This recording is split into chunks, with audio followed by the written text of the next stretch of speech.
Нарын облусунун Кочкор районуна караштуу Төлөк айыл аймагынын Соңкөл көлүнө баруучу Калмак-Ашуу ашуусунда чет элдик турист мотоцикли менен карга тыгылып калды. Өзгөчө Кырдаалдар министрлигинин маалыматына караганда, мотоцикл айдаган турист Словакиядан келген 29 жаштагы жаран. Окуя болгон жерге барган куткаруучулар туристке жардам көрсөтүп, Кочкор айылына алып барышкан. Орусияда кургак учук аныкталган студент Кыргызстанга жөнөтүлөт. Бул туурасында Россиялык жалпыга маалымдоо каражаттары билдирүүдө. Студент Воронеж агрардык мамлекеттик университетинде 2-курста окуйт. Аны оорусу пландык медициналык кароонун алкагында аныкталган. Андан кийин курсташтары сабак берген мугалимдери дагы текшерүүдөн өткөрүлгөн. Депутат Мирлан Бакиров өкмөткө Айсулуу Тыныбекованын машыктыруучусуна дагы бир бөлмөлүү батир берүүнү сунуштады. Бул туурасында ал бүгүн парламенттин жыйынында билдирди.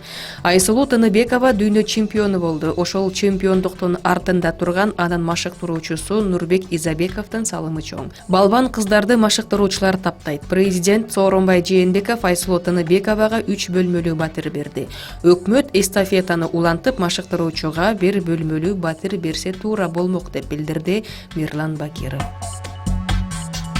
Депутат Марлен Маматалиев парламенттин жалпы жыйынында бүгүн чет өлкөгө барып, операция жасатып келүүгө муктаж болгон адамдардын тизмесин түзүүнү сунуш кылды. Ал оор операцияларды мамлекет өзү жасап же каржылап бере албагандан кийин уюштуруу иштерин колго алуусу керек деген ойдо. Саламаттыкты сактоо министрлиги чет жактарга барып, операция жасатып келүүгө муктаж адамдардын тизмесин каттасын. Мамлекет эле эмес, жеке жарандар, ар кандай фонддор, чет өлкөлүк уюмдар дагы жардам берүүнү каалайт деп билдирди депутат.